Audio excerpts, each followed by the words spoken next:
and we're live. So we are in what part of Florida?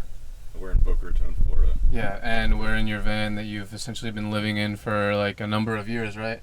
Yeah, 3 years. 3 years just living in a van, and I guess the first thing, there's like a lot to talk about, but the first thing that I was going to start off with was just like, what was so to me there's probably like two main aspects of living in a van. There's the mental aspect of why the fuck you would do this, and then there's the physical aspect of like, you know, like you're in a smaller space, if you need to physically cook, the AC, the bathroom, showering, a million things come to mind. You can only have so many, like you have limited space and shit like that. So I guess we can start with the mental. Like, what was the mental thought process? Where did the idea stem from where you decided I'm going to actually do this? So, in Queens, there's a group of folks who live on boats. I forget what that canal's called. But if you look off this bridge, there's a bunch of folks living in sailboats there. Okay. And they park for free. And so I met a couple of folks that were living in those boats. And at that time, I was in a serious transition in my life. And I was like, wow, these dudes have been living here for years without rent, saving all their bread, whatever bread they do make. Maybe they're racking all their groceries. Like, these dudes are living for free. They're cheating the system. So that was where the inspiration came from. It didn't come from the Instagram van life, captions, all this shit. It just came from actually witnessing this thing and people affirming an alternative from the trap that is rent, especially in a place like New York City. Mm-hmm. So I came back here and I built the thing. And I've been affirming an alternative since. Have you read that book, How to Live in a Van? No. I read it a minute ago during quarantine. I just was buying a bunch of random books, and I bought it, and it talked about like Sprinter versus box versus this versus that, where you can park, how you get energy, be careful for propane tanks, or like how to safely use a propane tank, and it just like breaks it all down. And I was reading it, my dad's like walked past me reading, and he's like, "What the fuck is that?" And I'm like, "It's just like I'm just reading it for the sake of, you know, like knowledge and curiosity." He was pretty bummed. Like, yeah, so there's the alienation that comes from living this way. For the average Joe, you know, they're not really interested in this. They think it's weird. They think you're damn near homeless person. So yeah, there's some alienation that has come from this. But at the beginning of my experience of the research that went into this thing, I did so much research, but it was like all inertia. It was just like, you know what I mean? Like, before you do something, you have so much anxiety about getting started and everything, and as soon as you go for it, all that shit goes away, man. It's all gone. You're starting, you figure things out as you go. You know what I mean? Yeah, well, you talk about, like, you said to avoid the trap that is rent, especially in a place like New York. This is, like, a very uncommon thought. A lot of people would equate that to saying like the trap that is buying food, or like the trap that is paying for tap water, for example. They'd be like, this is not a trap, this is like this is what you do. So what like in your life made you, I guess, stray the course and start thinking of things like rent as a trap? Which I'm not saying it's not. I'm just curious. Parents being broke and paying a landlord was a huge thing. It was like, and then just being out in nature and realizing this fox is roaming around doing its thing. It's not paying anybody. It's not part of a natural system to pay for this, you know, house shithole most of the time. When I lived in New York City, I was living in a closet. It was trash. This is way nicer than what I was living in. But yeah, seeing my parents struggle financially was certainly something that came up. And then just seeing my friends struggle like crazy to pay this thing. It was like, and do things that are totally counter to what they want to be doing. What the fuck, man? Like, you work 40 hours a week literally to live in a box, and you have no time to do anything else. You're too tired to go pursue something that you've been wanting to pursue. Like, without children, even. Without any real... Borderline nothing. Nothing. You have no responsibilities. Like, there's seemingly no reasons why you should have to do this. There's really no reasons, except you have to pay the rent. It's crazy. No, it's such a common thing that people work 2 to 3 jobs that it's not even talked about really, but it should be talked about because it's not okay. You know, like people, it drains their spirit. You know, trying to make this rent at the end of the month. Like, I see it a lot at work because I'm a plumber and like these people, like you said, they work 40 hours a week and they don't have no passions to pursue, and they just do it for the money, you know, to make rent. Like some of them even work jobs after work, like side jobs. It's like, dude, you're gonna fall one day. Like you're 40 years old and one day you're gonna there's been so many instances I've heard, like, where people come to work and they literally have a heart attack and die on the job, in their boots, in their fucking work clothes, like on the dirty concrete. Like, that's insane. That's a crazy way to go out, you know what I mean? Like, well, there's this thing that's like ever since like the invention of I've been recently reading this book and it put into my mind, like, ever since the invention of like monocrop large scale agriculture, there's been injection of this idea of productivity that's been brought into our society, and it's like productivity versus passion, and that they're both not, they're almost like in the minds of a lot of people, and almost in reality, like they're almost not equatable a lot of the times, unless you're doing something like a jest or like a claw or like a, you know, you just happen to make that path for yourself. It's very hard to do both. And you know, I read that like the definition of productivity, that word productivity wasn't used in the dictionary until like something ridiculously not that long ago, like 1900s. That word wasn't used because this idea of like the wealth of nations was just not a thing. And like essentially it's, you know, it's hard to, like, who's to say that being productive is a good thing? And I don't mean that because, like, for example, when we think of productivity, I guess, in the sense of like money.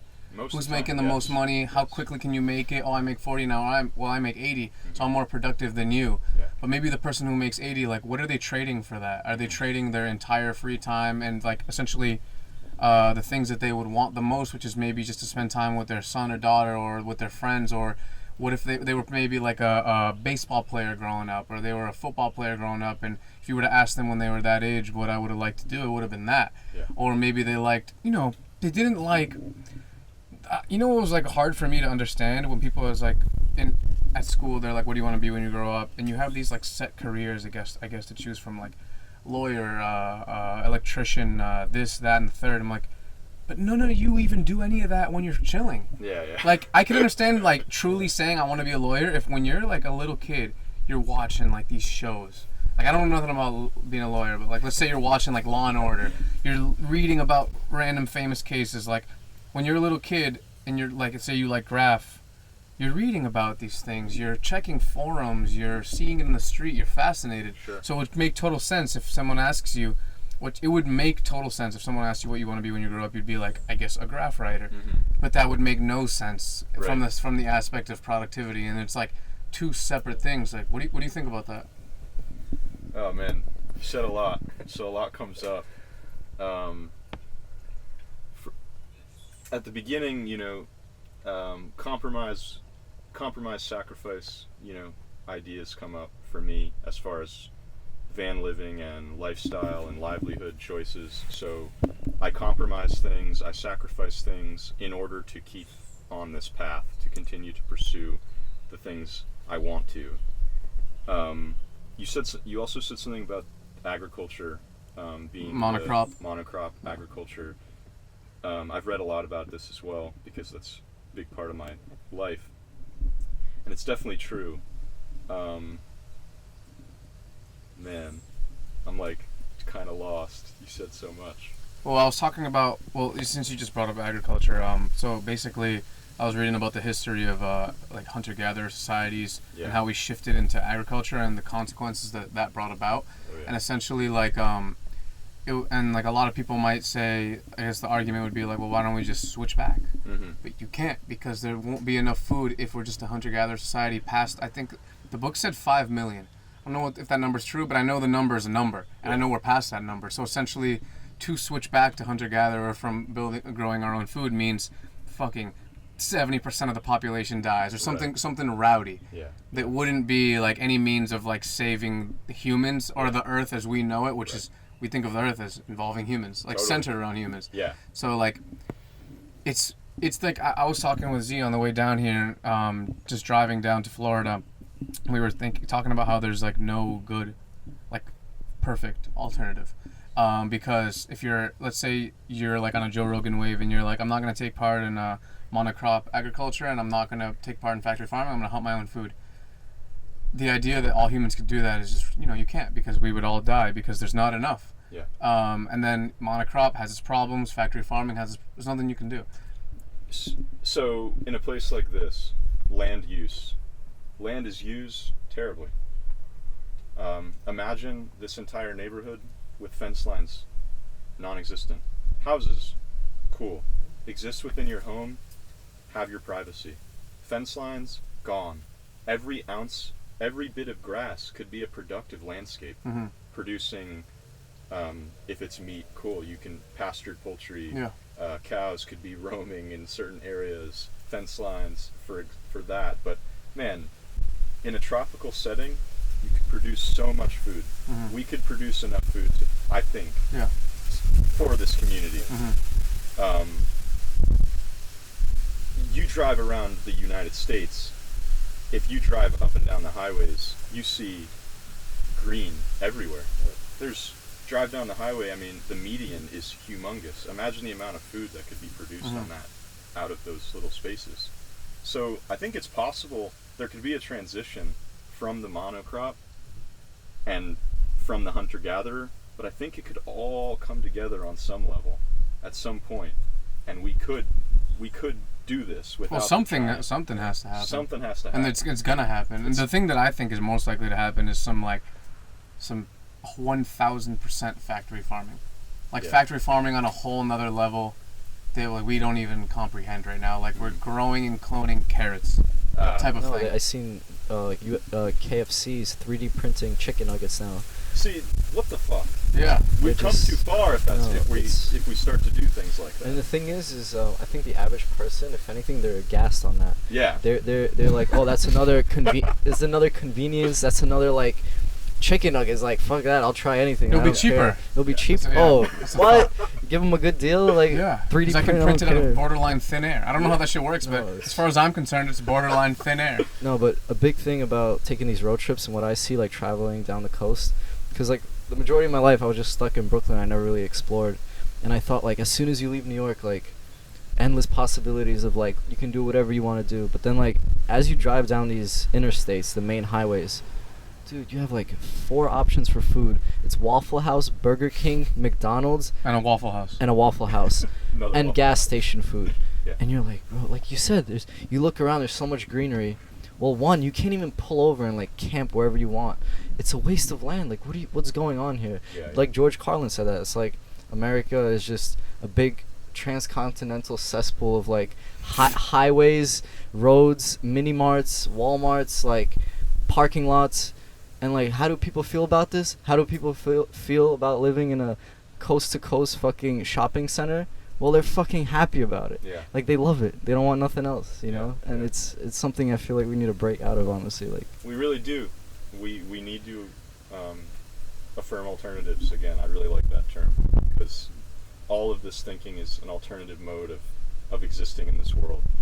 And I think there's so many possibilities. You guys are affirming alternatives in this. You guys are instilling hope in people by taking action in your life. The same can be done, in my life. I'm here, I'm back in my hometown, and I'm starting to grow on a small plot here. I'm going to feed the community on a small plot and hopefully inspire some young people to take a pay cut and, do something that's truly life-affirming and, life-giving, a full symbiotic relationship with the earth and humanity on a small scale. Yeah. And maybe that can branch out. So you bought this van, you saved up some money because you realized that rent is a trap, and you think differently, whatever. And then you just you put a bet in this, and you just stopped paying rent and said goodbye to. You told your person whoever you were paying rent to in New York at the time. You told them like, all right, peace. You obviously you don't have to tell them anything more, and you just park it in the LES. Like, how did it work? So there's so much there's so many gaps, Yeah. like, because we don't know each other that well. So Mhm. there's a lot of like periods of my life that are probably all meshing into one. But so I was living in New York City, and I left New York City to move onto a farm in Central Florida. That was my first move. So I moved onto the farm, and I was learning how to grow organically and all this stuff. And then while I was at the farm, things got weird. Just, family dynamics are Mhm. difficult. So that was when I needed to affirm something new. And that was my transition. I went to visit New York. I met some dudes who were living on boats. And I came back here and built out this van. And then that's it. Yeah. So I didn't take the van wasn't like, I'm going to break out of all social norms. I moved into this van in order to save money so that I could continue, so that maybe I could buy some land or, just get closer to my goals. But do you give a shit about, for example, a lot of people have dreams of, it'd be nice to have a backyard, have a garage, including myself. Like, I'll think of these things like, I'll pimp it out like this, I'll do this, you know what I mean? But then you essentially give all that up, I read your book that you sent me, and I started getting pretty hyped on van living, and I'm like, yeah, facts.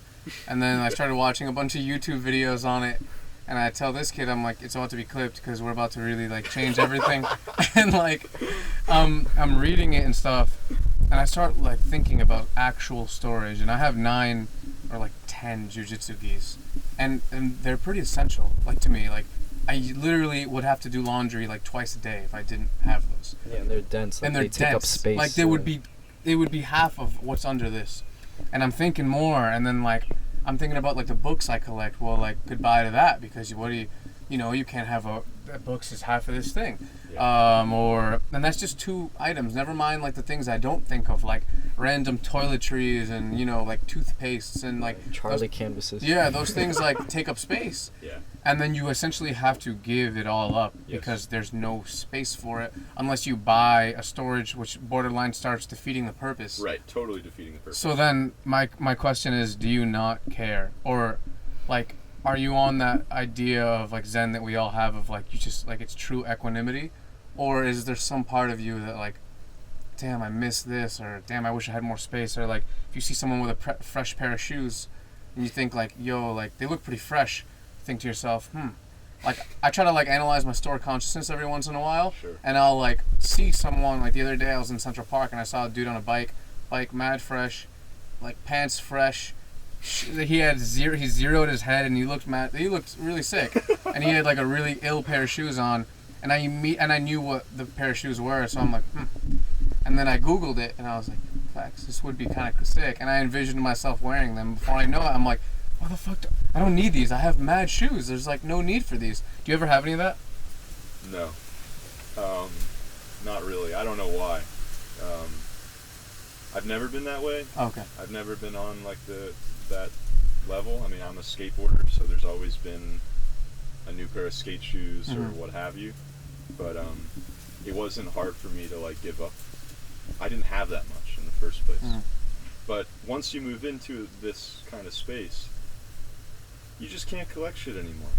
So, the Charlie canvas goes to somebody else. It's like paying it forward. It's like, here you go, man. Like, enjoy this thing. Yeah. Like, it'll come back. Books, man. Library, dude. Not even like go to the library to rent, but like buy the book, give it to somebody when you finish it. Because like, how many times are you going to revisit that book? No, you think you will, you won't. will, but you won't. Because if you're an avid reader, they're just collecting more. And it's amazing how every time I read a book, I tell somebody I read this book, and they give me another book. The books just collect, man. Like, and I need to keep giving them out because this was my shelf for books. This is it. So, the books, for me too, avid reader, go through them quick, but then give them out. It's also beautiful. It's like, it's a beautiful way to exist in the world, like just constantly giving shit away instead of holding on to it. It's such a foreign concept, even for me, like living life that way. Yeah. You just think of owning things. Yeah. You think of like buying things of a bunch of different fringe activities or Right. random goods that essentially none of them you need. You think of it wasn't Ernest Hemingway. It was like Ralph, like Waldo Emerson, Yeah. who just said "fuck it all." Yeah. You know what Or I mean? Like, Henry David Thoreau. Are you talking yeah, about yeah, Thoreau? yeah, that one. Yeah, Henry Thoreau. David Thoreau, like, What and a- just what said a guy, "fuck it." that guy. You know what I mean? Like, It's a therapeutic release, honestly. I noticed that, for example, when I donate my clothes. So like once a year, I'll try to donate clothes, and somehow like I don't even buy shit. Honestly, like I'm Yeah. just like a dirty plumber that like works out sometimes. Like I just wear the same shit. Yeah. But when I donate my clothes, I notice it's like a release because it's easy to like take clothes and be like, no, I'm not gonna donate that one. Like I'll wear that, you know, like I'll definitely wear that one day, you know, like. and it'll be fresh. Yeah, you're like, Yeah, that's what you'll think. you're like, it's clean, like new. I didn't wear it that many times. Like I'll leave it, cause like there'll be that one day where I know I'm gonna wear it, and then like a year goes by and I never touched it. So like Right. now when I donate, it's just like I'm left with like nothing because Yeah. I'm just like, fuck it all. Like I don't need nothing. Like Yeah. recently I like repainted my room, so I had to like clean it out.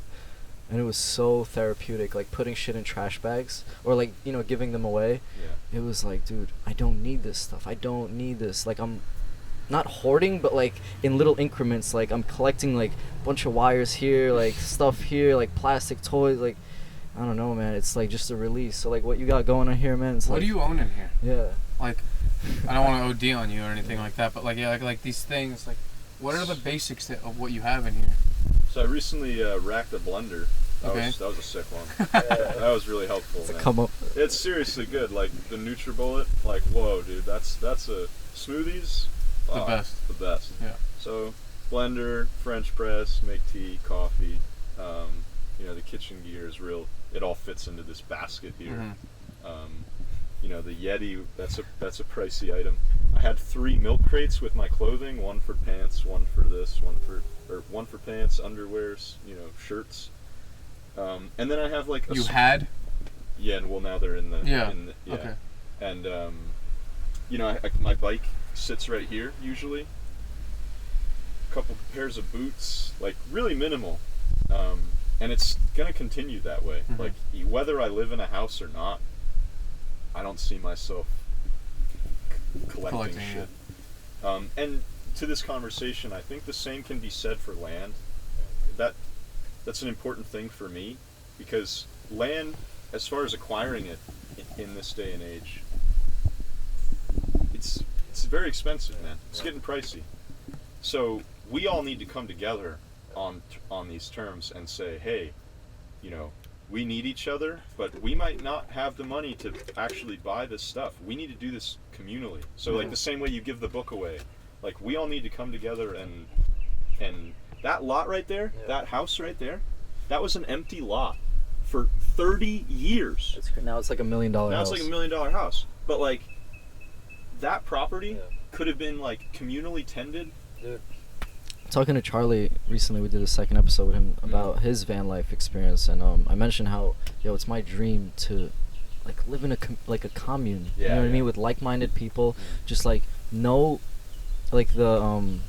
money, just you pay forward and just working with each other and like making things work, and that's how you made it work. And like when you went to the monastery, right? Yeah. So incredible. you in who was that? The other Buddhist, Mike Giant. Yeah. Mike Giant. In Mike Giant's interview, you mentioned kind of wanting to touch that, like wanting to go kind of see what that's like. I think you asked. No, I him, did. Like, I actually looked up when I read your book. I was looking into that Zen monastery a lot. Yeah, that's a really good place to like go and try this out. Unfortunately, this COVID shit really. You know, I was wondering about things that. are really closed up right now because there's a lot of elders within the community that they're trying to protect. But I was supposed to spend last summer at a Buddhist monastery. The idea of community, speaking to that, it's so important, and it can be exercised in and outside of that setting. Like it can be exercised in New York City. You know, you can come together and exist on really small terms. Like You need a motherfucking sangha. yeah, exactly. A strong sangha, and everybody exists on. Everybody, you kind of communication is so implicit to that kind of life. You have to really Yeah. exist on the same terms and be constantly calling shit out on people. Hey. Yeah, so I have this quote from your book, Okay. and it just talks. I'm gonna just break it down a little bit, but it's just talking about how you decided to build the van so you could maintain your current lifestyle. And when you say your current lifestyle, you mean a lifestyle with optimum freedom to pursue actual passions and the heart with as little income as necessary. And for anybody who's tired of working their tail to pay rent, go buy yourself a van, turn it into something you can live in.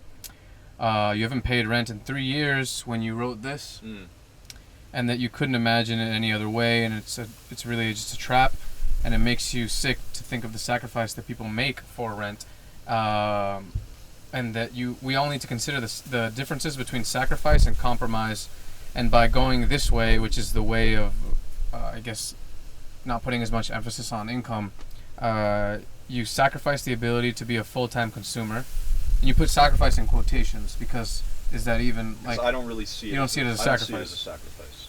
And then you're knowing well that the rate of consumption and the economies of scale are huge strains on our planet, et cetera, et cetera.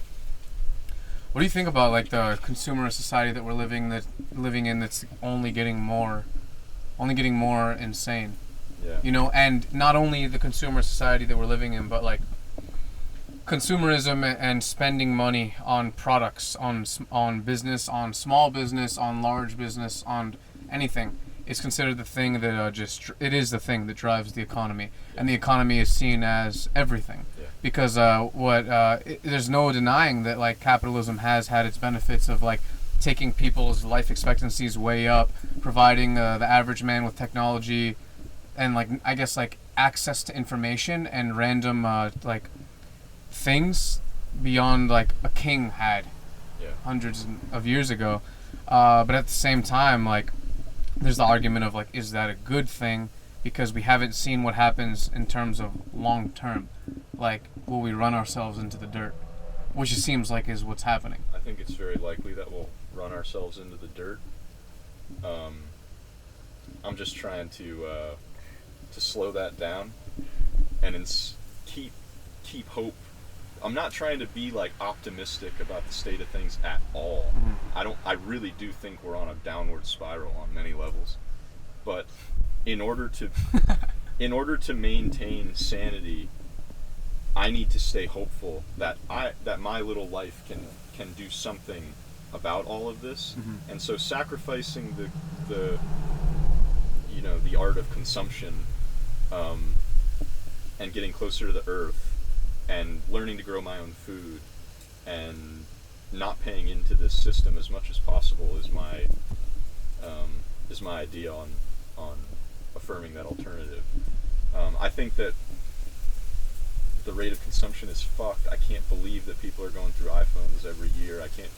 I just like it's way over my head, man.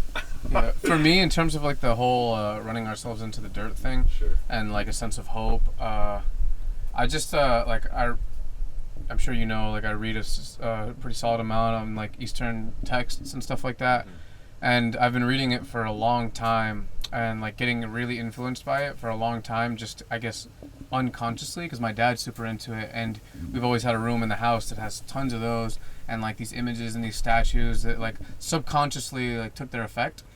And I guess in like my mentality, like there's this one Taoist book, and it talks about how like everything ever has it's just like stuff that in theory is common sense, but in application not really. Like attempts to apply it and like observe if you apply and you realize you won't, but then you read it and you're like, well, that makes perfect sense. I already knew that like subconsciously. Yeah. So it's just like talked about how like it just had a line.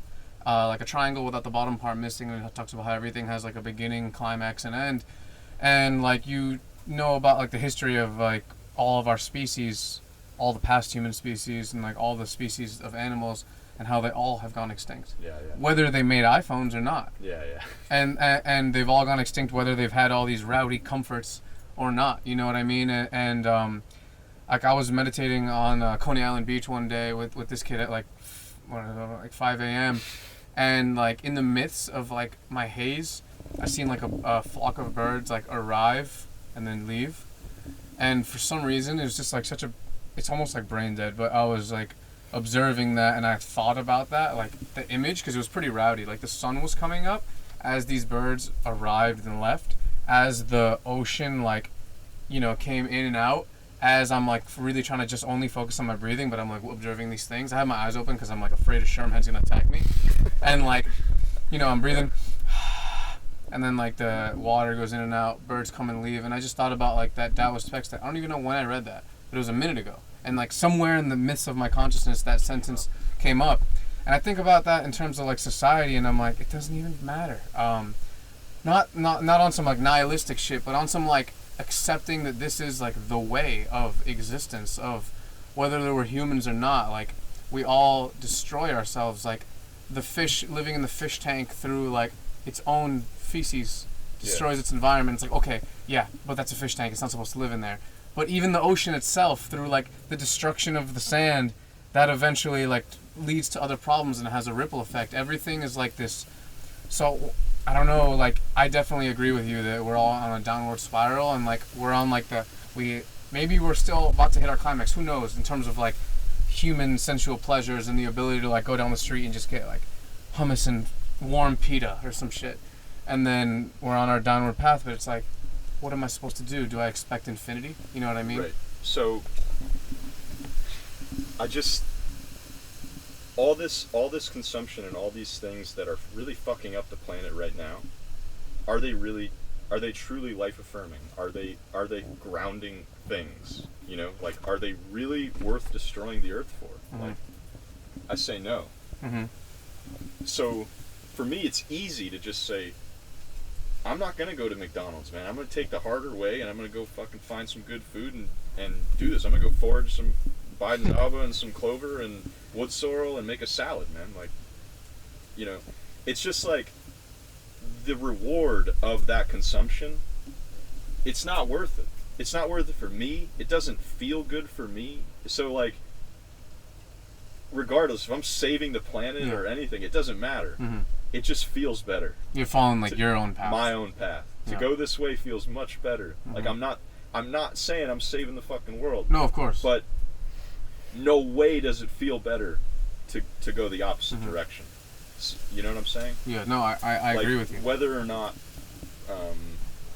we are destroying ourselves, like, y'all destroy yourselves, Mm-hmm. cool, but it doesn't feel that good. Mm-hmm. Like, watching the television 9 hours a day, like, going to the cubicle 9 hours a day, man, it doesn't feel good. Like, stop kidding yourselves. Like, No, I catch myself, that's, like, in the past few months I've been trying to really like deal with that shit, like temporary pleasures, you know what I mean? Because it's so easy to just get sucked into that stuff. Absolutely. And to be specific, like, for example, like, I grew up in a Russian household, and I didn't really taste like spices or like extravagant foods like for the majority of my life.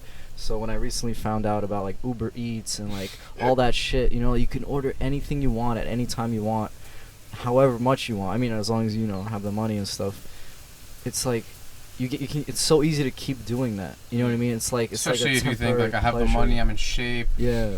I'm about to force I'll just it. burn it off. Yeah, like yeah. it's why wouldn't I do that? Like Why don't wouldn't- I? yeah, exactly. And I'm like, in my mind, I'm like, oh, I just worked hard. I'll treat myself. Like I deserve it. You know what I mean? Yeah. But it's funny because if I do fast or just I eat light food like fruit and a Like handful mate. of nuts, yeah, like I feel so much better in the long run. You know what I mean? So like these temporary pleasures are like.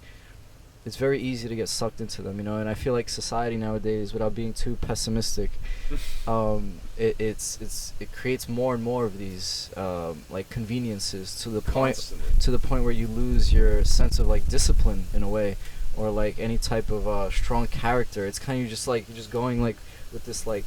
It reminds me of that movie.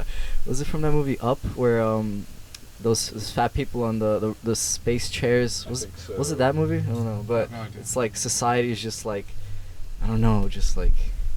Well, it's because of like how the economy works. Like Yeah. essentially, everyone wants to do something that makes money, and to do that, you have to give people things that make them feel good. And of course, like the majority of people don't feel good if they fast, do like a rowdy amount of exercise, and then eat spinach. Like people feel good when they have some warm insomnia cookies. They feel good when they have some like, They know, don't some, really like, feel good though.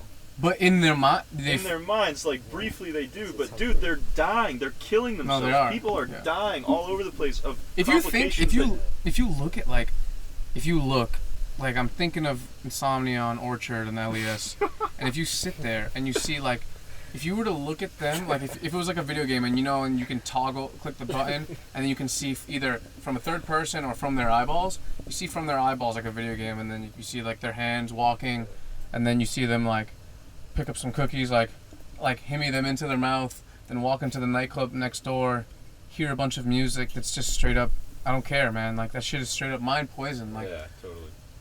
Like the night I understand that maybe like I'm biased. It's not the music that I like. I'm not gonna say it's not catchy. Yeah, it's catchy, of course. That's what it's supposed to be. But like, what is it saying? And like Charlie the Hustler has a quote that I really thought was interesting and almost like extremist and like a form of like extreme austerity. And it's like he said that that he doesn't listen to music because music is it alters your consciousness and like your mind, and it will like determine how you feel. Like if I listen to a French Montana versus if I listen to like Sangha chanting in the morning, I'm gonna feel two completely different ways, and I'm gonna go about my day two completely different ways. Totally. So you buy these cookies or whatever you just ate, and you just like, I guess you like hobble. I'm not even gonna say walk, because walking is almost like a conscious act. Yeah. So you like hobble into this like nightclub.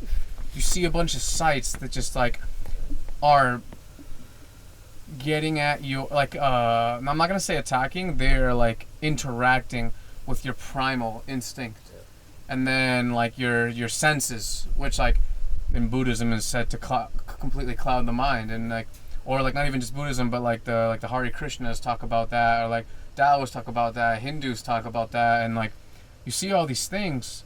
You see these expensive shoes. I want that. This man looks like that. I want to look like that. Like, look at this girl that he has. Like, I want to look like that. You see the car driving on the street, so many blasting, so many fucking afflictions. And like, I'm not saying that like you can't have this like middle path, but when you see these people who are on that type of flow, you have to wonder. At least I wonder. Like, yo, you're dead. Yeah. You're lost. Yeah. Like. I'm not saying that if you're not doing what I do, you're lost, but you're lost. Yeah. Totally, I totally agree. Something came up for me just now.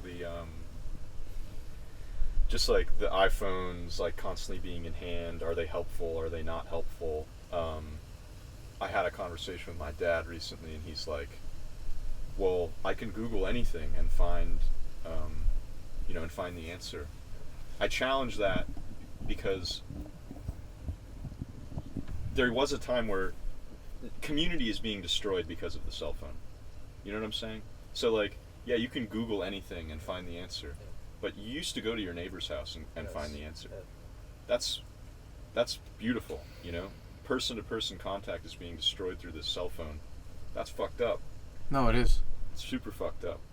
I honestly think that there could be a middle path, because I like the iPhone. I like the fact that like I met you through this iPhone. Right. I like the fact that through this iPhone, and I'm gonna use iPhone as a general term to like technology. Like this is like through this iPhone I can like produce this podcast and have these conversations that I think present a lot of value, me personally, to my life. Yeah. And now literally everyone can hear them. Right. And who knows like what they learn or what they realize or what they, even if it's just sheer entertainment, like, I like the fact that I can call my grandma, like, who's in Ecuador, and talk to her and see her face. Yeah.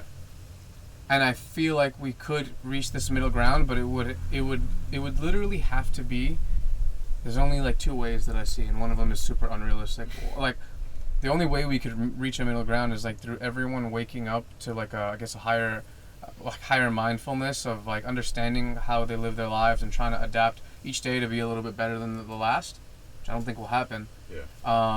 Or be like the rowdiest dictator ever, who's like, this will be your routine. Like a dictator that's there, like a truly good person who's just setting unbreakable rules. Dude, that's crazy as hell, but also really beautiful. Mm-hmm. Do you guys set rigid routine?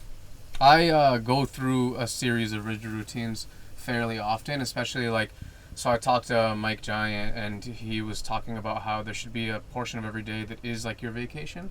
But then also like I do a lot of self-analyzation, and like I'm really into like the idea of like, so I don't know if you've read Jigoro Kano's Mind Over Muscle. No. It's a book on the founder of judo, and he talks about like this idea of I'm going to pronounce it wrong, but it's like Seryoku Zenyu, which is just a maximum efficient use of your energy. So he approaches it initially from like a judo perspective of like when I want to throw my opponent, like I want to do it where I use the least amount of energy possible. So every part of my body is being used to the maximum efficiency.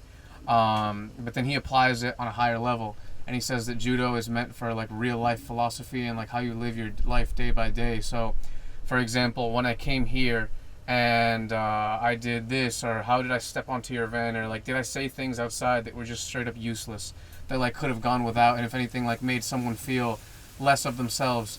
And then I kind of mix it with like that monk's book, The Heart of the Buddha's Teachings, like store consciousness. Like, for example, why did I say this to this person? Like I probably had like some secretly hidden thing that I was trying to like reflect upon this person. And by doing that, I end up like changing my daily routine. So like recently, like last week, I was like straight up ashamed of myself, just because of like how like little efficient use of my energy I felt like was going down. Okay. So I started writing, and I started like thinking about all these shits, and then I'm like, all right, well, like for example, one of my routines I like to do is at the end of every day, I try to legitimately sit and do nothing but think of, did I apply like maximum efficient use of my energy? And I don't mean that in the sense of like monetary. It can be monetary too. Like for example, if I bought cookies, how the fuck did I buy those? They did nothing for me, and now I have less money, which I could have used for something more. Because money is important. It's literally a tool, and it's like it's a tool, and you absolutely need it living in this modern society. So for me to be spending it on cookies is not Seryoku Zenyu at all. You know what I mean? Like that's just straight up waste.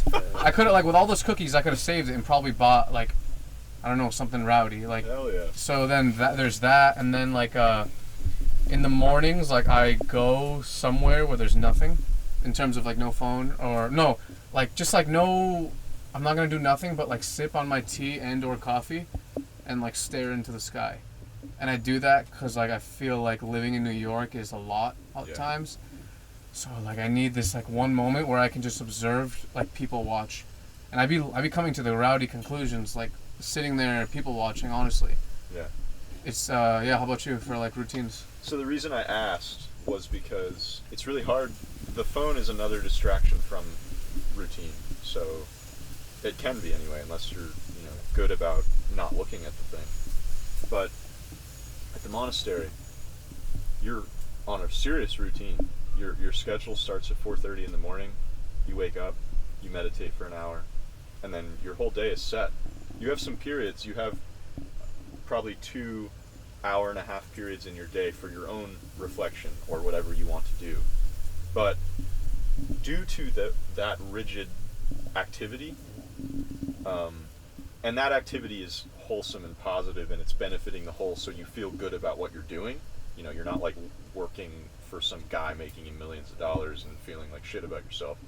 So, but in that rigid routine, full of wholesome action, you are present, which means you are, no future, no past. You are just right there where you're supposed to be. You're giving your whole body and mind to this thing. It's so difficult to do that in the modern world, especially with the fucking constant distraction from the cell phone. So I want to really apply that in my life. It's very difficult, but I have things that I do.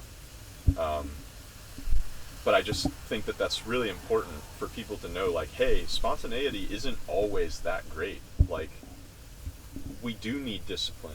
We do need to set ourselves up. We do need to plan things. We planned this, weeks ago. You guys are here right now, and we stuck to the code. Here we are. And we're able to be present together right now because we came together on these terms. I'm not thinking about what I need to do next. We're just carrying this out. That's beautiful. No, it's truly amazing, man. I feel like, dude, like I don't know. It's fucking. It all goes back. It revolves. A lot of it revolves around like what I do for work, like plumbing, for example, like in the city. Sometimes I feel like choked up by like what I have to do, because it's like you said.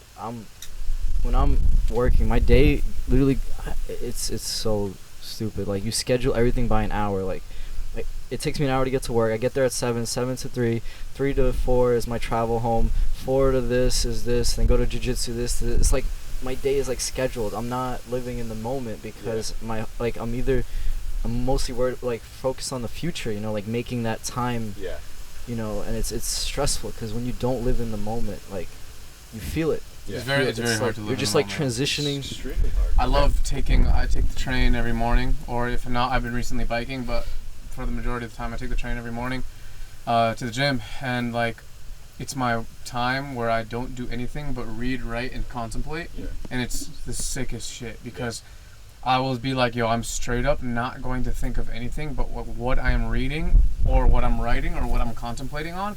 I don't think of like, well, why isn't the train going faster? I don't think of like, like I might be late. I don't think if I'm late, I'm late. What is me thinking about it gonna fucking change? Totally. I used to love the train for that. I love it, like especially in the morning and like I live. I'm not gonna say where I live because too many people already know where I live. But like where I live, and then I get out from underground and I see the skyline and I'm like, and then like I'll just straight up like, have you? There's this dude Hickson Gracie and he has like breathing techniques and I'll just straight up be like.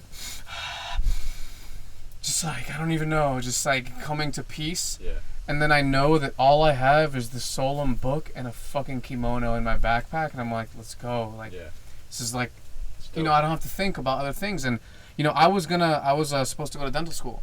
And I straight up did not want to. What? And it's because, like, as the years go by, I start changing more and more of like who I am. I was super, super materialistic. Super like very like impulsive and will like act upon my emotions and not try to filter them whatsoever, and like super with something to prove, and we'll just do some really like bugged out shit like out of like a moment's notice. And through reading these books, it has been a life-changing thing. Definitely. And like maybe not the first one, maybe not the second one, but after you keep it going, you're brainwashing yourself in a positive way. Like you are legitimately like intaking so much mind food that you are selecting specifically for this reason. And like, I don't know, like I ended up just not like, I realized like I don't need all this money. I don't need this like respect and like a glamour and like this title and now I can just like live my life way more at peace. Yeah. And you're like you hype me up because. It's like, okay, you have money, you don't have money, you have house, you don't have house. I don't give a fuck. Yeah. Like, either way. Yeah. And that's how I want to be. Yeah. So, in that mind food, taking in all this, you start to want to find harmony, within these thoughts that are being fed to you and the way you're acting in your life. So, finding harmony is like, unifying the way you think with the way you act. Seeing your inner, making your inner landscape your outer landscape. That's really hard to do these days. In the Thich Nhat Hanh book, he talks about right livelihood. Yeah. And I really love right livelihood as a precept to take in your life. It's really difficult in this modern structure. Basically, everything we do is creating harm on some level. And so really looking at that and trying to find a way to live in this world not causing harm, creating abundance for other people and for yourself, and creating a symbiotic relationship in this structure, what a challenge. But really important. All those things are like right livelihood, right view, right mindfulness, right speech, right thought, right action. Dude, it's like you can read that at the speed of light and be like, well, yeah, no shit. Right. But to actually, like I was saying... Look at yourself, man. Yeah. Shit, dude. And a lot of people, we're full of contradiction. Of course. I am too, We all are. We need to be gentle with those contradictions. And people will say, like, don't throw rocks from a glass house. But it's like, throw those rocks, man. Like, if you don't throw those rocks and look back at yourself and really internalize those rocks, you're never going to change, man. So slow going. You have to be able to analyze your weaknesses. Definitely. And it's so easy to focus on your strengths. Right. And just completely avoid your weaknesses. Or really easy to focus on your weaknesses. Yeah, that too, yeah. And we need to be gentle with ourselves. We really do. Like, we are so hard on ourselves, man. But it's just a balance. How did you get into graffiti? How did I get into graffiti? I was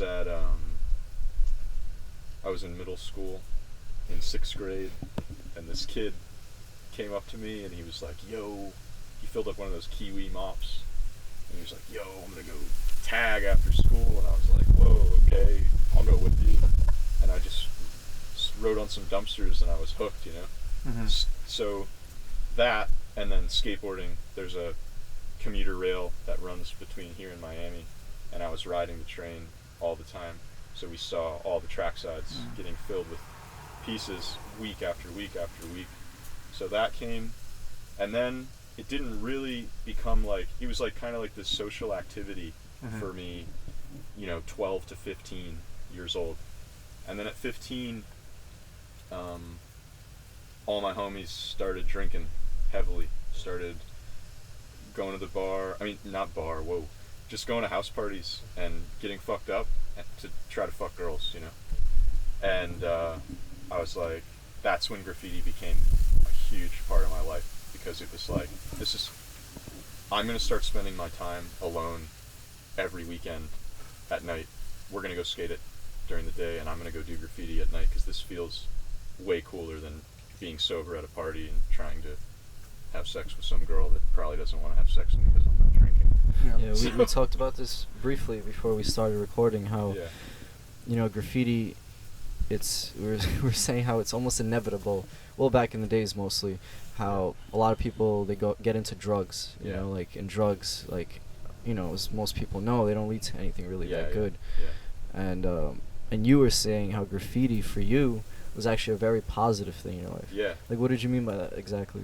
I mean, all around positive activity. So I'm a peaceful dude for the most part. Like, when the beef came, or if people, like, I got jumped as a kid many times, like, by other kids who got into graffiti for the violent activity of it, not the positive.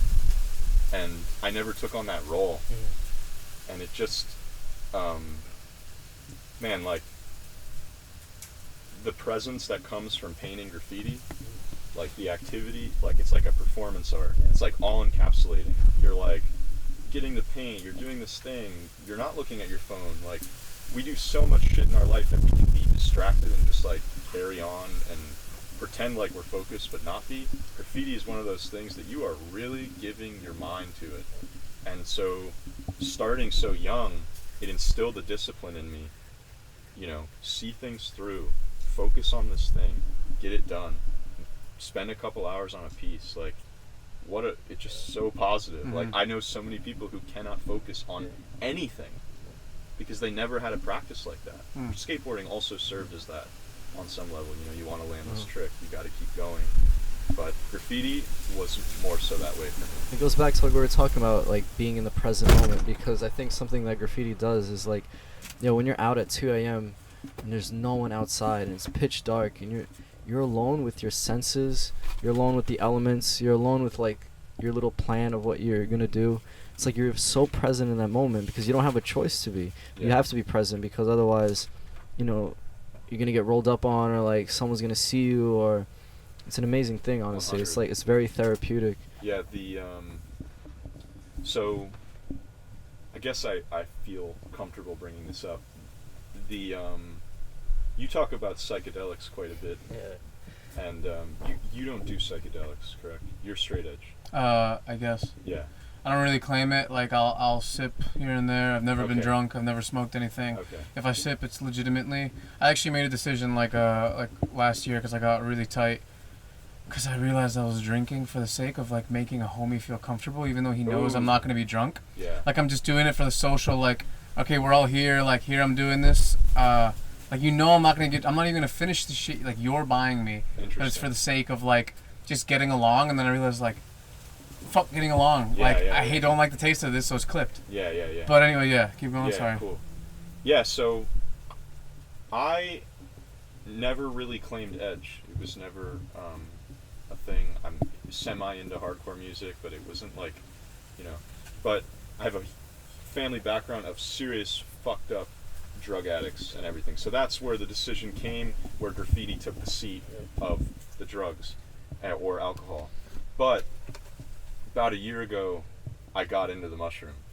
The mushroom came, and wow, it was super grounding stuff, man. And that presence, for anybody who is lost in this world and like is purposeless or hopeless, take that mushroom, man. It will instill in you what the fuck we're here for, man. It is so hard, especially in a place like New York City, to go out as a depressed person and see the beauty of the world. Yeah. But if you take the mushroom, the world's walls will fall to pieces, and you might just get it. It might just connect, and that's pretty powerful. So I already had a sense of purpose in my life, but I was like, wow, like, talk about presence. I do a lot of things in my life in an effort to be present. You take the mushroom, you don't need to be doing anything to be present. That's really powerful. It's a great reset, and not an addictive reset. Mm-hmm. So I saw it. I loved Capo's interview First, second.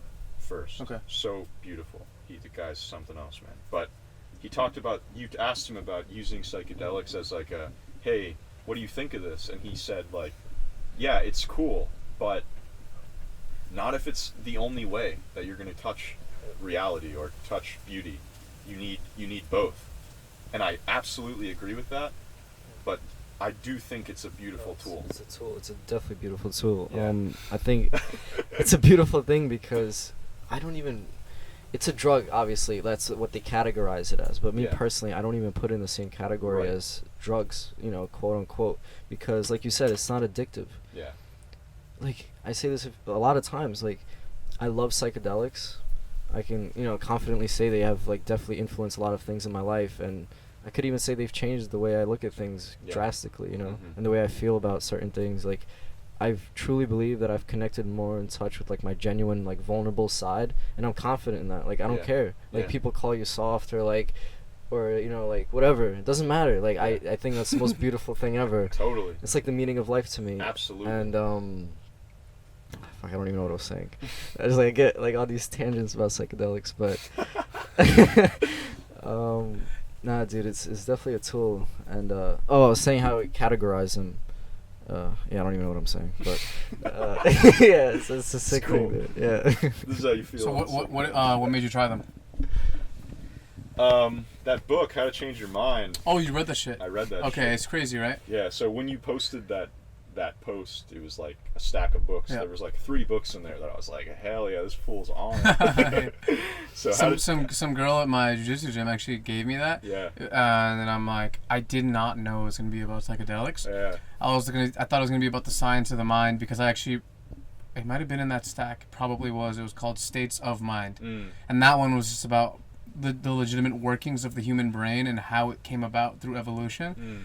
And all this shit, and comparing it to other brains of other species. It's pretty ridiculous how ginormous our brains are. Yeah. And this is like the epitome of like rationalization. I don't know, it's pretty buck. That's pretty wild. But like yeah, no, keep going, sorry. So yeah, you read that book. I read that book, and that was a thing. That was really important. But also, I had some anxious stuff going on in my head. Like I was finding that I was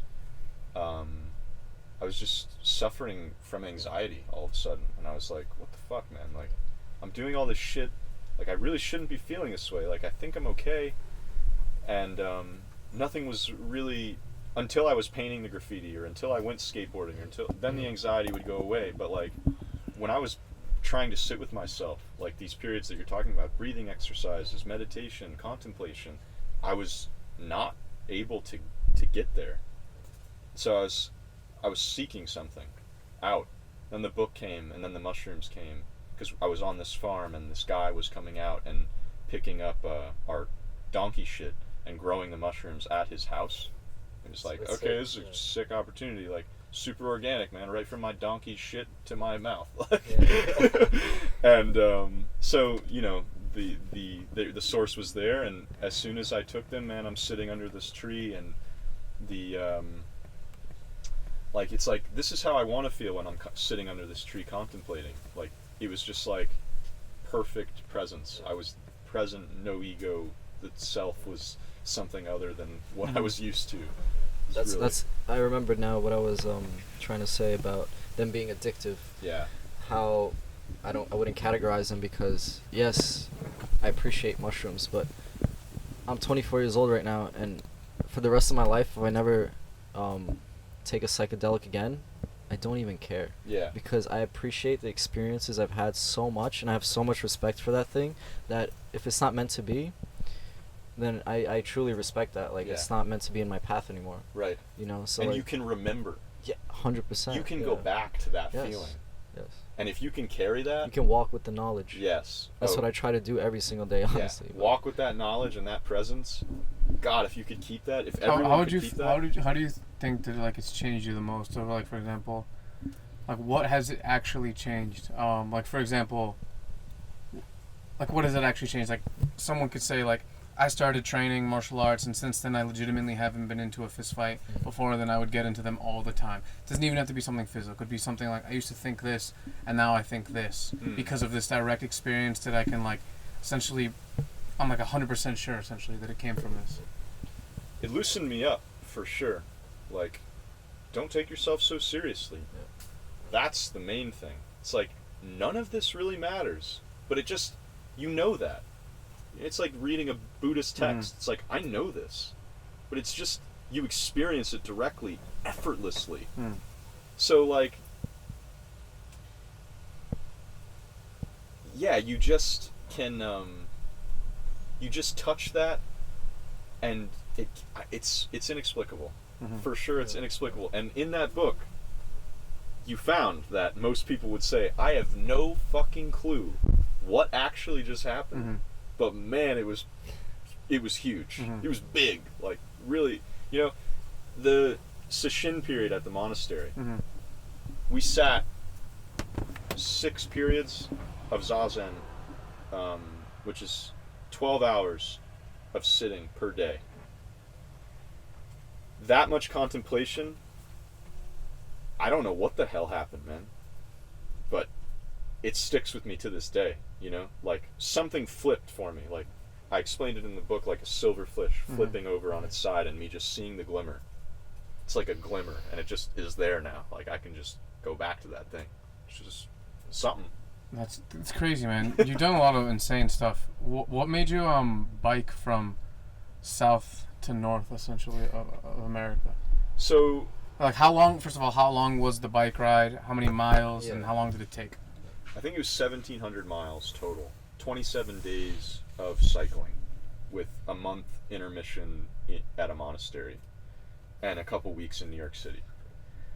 The trip, I've wanted to do this forever. I've been looking into people. There's this book called Planet Walker that you should check out.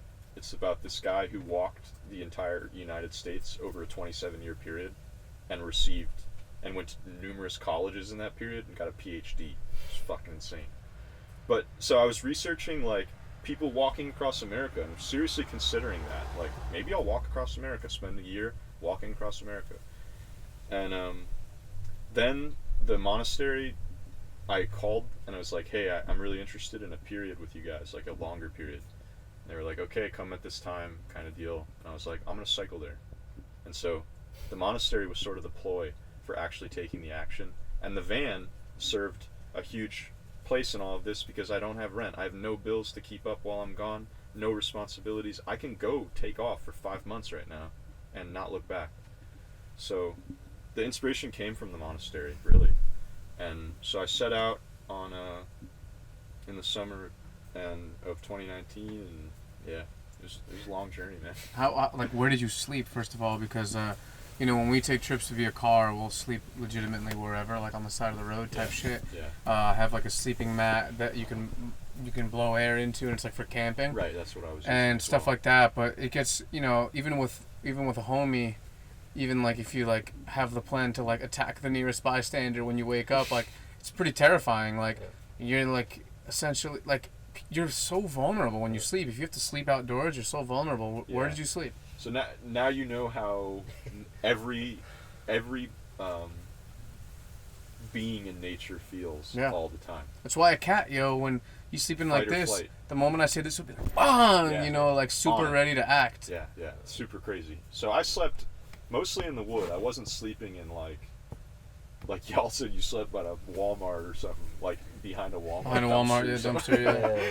Yeah, so I was on a bicycle. It makes it a lot easier than a car because you can just, you know, I'm biking not on major roads. I'm on like back roads.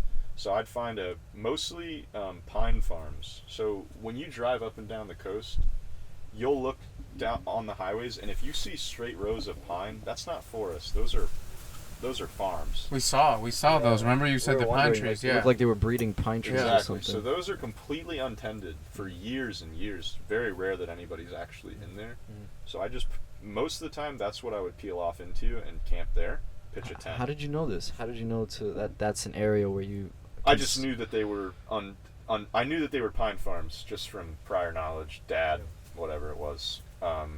And you know they have to grow for freaking ever, man. So there's perfect like 10-foot sections to pitch a tent and do your thing in. You know, tents are implicit, man. You guys got to get a tent. No, we were about to. We just boosted some shit from Walmart, like a weighted blanket, because it was brick. Yeah. And then Karma bit us because it was too it small. was too small. Dude, I was in fetal position. My knees were touching my chin, so my whole body could fit under the blanket. Yeah. No, it was ass. And I'm like, why didn't we just boost a tent? We already boosted Yeah, him. the tent's the move. The tent's the move. Like you put the rain fly on or something, and you guys are breathing. You guys are produce tons of heat inside of that space. Like in the cold, that's good. For me, I was hot as you could. I was so fucking hot, man. It was hot as shit. It was like 100-something degrees through the Carolinas when I was cycling through. Did you charge your phone or? Yeah, so I'd pull off into random places and do that. I also had a solar charger that literally stopped working the first day. So Wow. I had to stop for like an hour every day to charge the phone. But I had physical maps. I did purchase a map from the Cycling Association, which was really, really helpful. Why didn't you just use the computers? That's what I'm saying. How did that? on the phone? No, Yeah. the computers that you put on the bike. Oh, I didn't have one of those. Okay. I didn't. I'm still not hip to that. Oh, okay. That's cool. Because those are like very minimal technology. Like it's like Yeah. almost like a G-Shock. Huh. Like it doesn't even have light and the crazy stuff. Oh, interesting. And then it just it's like for cyclists to do essentially what you did. Oh, really? Wow. Yeah. I wasn't hip to that. I actually purchased a physical map from the Cycling Association, waterproof map, and used that. And I had my phone for backup if I needed it, you know? And it worked well. It worked well. The craziest thing about my trip, well, okay, so balancing solitude, because as you asked about the friend thing, solitude was an important part of the trip, because solitude, I've read a lot of folks who swear by this stuff, you know, Henry David Thoreau basically set me on my path. Like, if I didn't read Walden, I have no fucking idea what I'd be doing right now. So his philosophies on solitude were like, I really need to put this to test. Like, I'd spend a lot of time alone, but not a month on the road by myself. And so balancing solitude and lonesome was a huge lesson for me, and community became so much more important to me after that trip. Like, I came home after that trip. Like, I knew that I needed to be here with my family and with the people that I grew up with, and I'll never look back from that, dude. Like, this is it, man. Like, so yeah, that was a really big lesson I took away from that trip. What else did you just say? Just like about just how you charge your phone, where would you sleep, like how would you eat, Yeah. like what was your diet like on that trip? Dude, I'm gonna be honest, it sucked. It was bad. Like because- in cans of Spam. Yeah, not spam, but The cravings were insane. I've never experienced cravings like that in my fucking life, dude. I don't eat a lot of meat. I'm not like a huge carnivore, but man, on that trip, I went into this place, this like ice cream, like shitty, like typical Florida stand. This is like day 2, and I got 5 hot dogs. They were $1 a piece. I ate one, and I was just like, dude, just keep them coming, dude. I ate 5 of them and a huge fucking ice cream thing. It's because you're cycling so much. Yeah, You're exerting so much. I exerted so So your much. body don't want something that's calorically dense. Yeah. In the form of a hot dog. Yeah. Disgusting. Disgusting. There's people who have taken these trips. Like, it's funny because I took the trip also sort of in like a, hey, this is a protest against the industrial machine. And it was, like, for sure, I'm sacrificing a lot of the industrial shit that most people are using every day. But there are people, this dude Rob Greenfield, he cycled across the United States multiple times. One of the times, he produced like 2 pounds of waste the entire time. So he ate at like all farmers markets and shit like this the entire fucking way. No nothing. No plastic. Crucial. Holy shit. That's fucking incredible, dude. No, that's what awesome. the hell? 2 pounds of waste. Like, no waste, dude. For like, we're talking, he went from east to west. We're talking 3 months of cycling. It's fucked. Where would you sleep when it would rain? Fortunately, dude, this is the craziest thing. Summer. And you would think it would rain like crazy. Man, it didn't rain once. One night, it rained. And I found this, like, crazy structure underneath a pine, like, this tin roof in the middle of the country. It was placed there. What would you carry in your bag? Do you have, like, panniers? Panniers. And then I had a front lunch box. Okay. I can show you. There's some photos in the book. Awesome. But, yeah, in the front, dude, it's gonna rain. The biggest tool that... Yo, give me 1 second. Did you leave the bag outside? It might be, yeah. Yeah, get that for real quick. Sorry, bro. It might be locked, possibly. Yeah, that's locked. You gotta pull up that little, That's stick. no, over to your To the stick on the right. Up. Yeah, Oh, right there. You could bring the shoes in, too, I Yeah, guess. facts. Whoa! Yeah, it's good wind. That feels good, though. Yeah. That's it, right? Yeah, Where's the camera bag? Oh, it's right here. Let me check out. Alright, now we're good. That's gnar wind. I think we're good, yeah. Alright, close the door.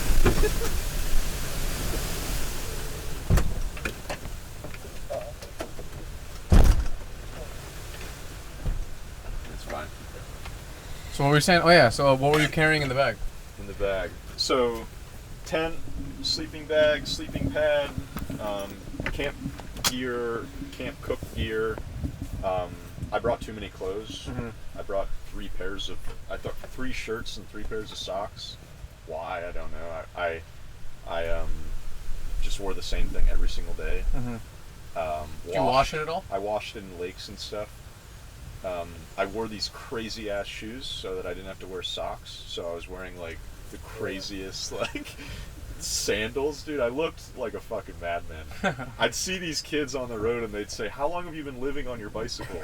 And I'm like, I mean, 20 days, but like not a lifetime, you know.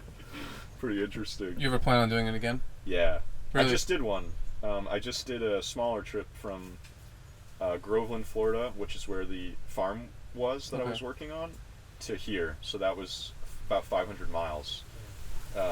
No, something like that. How long Maybe did it take? 400 miles. 5 days. 5 days. I'm about to put out a small project about a small book on that as well. Oh, okay, dope. It's amazing. Yeah. Can't wait to check that out. Yeah, that one is this book is way more focused on agriculture and what I'm kind of moving into. Awesome, man. I was in the process of writing the rowdiest book ever, in my opinion, right? Yeah. And then I lost it, man. It sucked so bad. What do you mean Like you I lost it? had it physically written, Oh. and I straight up lost it somewhere. So now I started again. Yeah, it was terrible, and it was pretty dense. Like I was pretty much done. Holy shit, dude. And it was like I wouldn't purposely write it. Every time I'd come to the rowdy conclusion, I would write it down in like a deep fashion. There was some crazy shit. No, in there it. was Like some whoever craziness. found it, Whoever like found it. Fiction? No, it was some real talk. Like, Wow.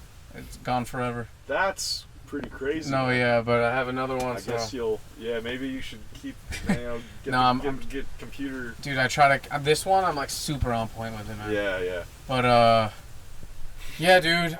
Thank you so much for allowing us into your humble abode and like sharing your experience with us. It's really like humbling and inspirational and like thought provoking to talk to you, man. So Cool. thank you, and thank you for sending your book and like reaching out Yeah. and everything, man. Thank you so I much, hope bro. it came through, man. dude, honestly, thank you so much. I was really looking forward to this. Yeah, Man. this Like, one was you motivate me to like escape the fucking Kali Kali Yuga hellhole and like pursue my genuine soul. Like Cool. let it soar through the fucking sky. I Like, think you'll get there. dude. More of these talks, man. You guys will. It's only a matter of time before yeah. you say fuck it. I believe Exactly. I believe in manifestation so much Totally. that everything will just come together the Absolutely. way it should be. Absolutely. Dude, thank you. Yeah. For sure. Thank you, Peace. guys.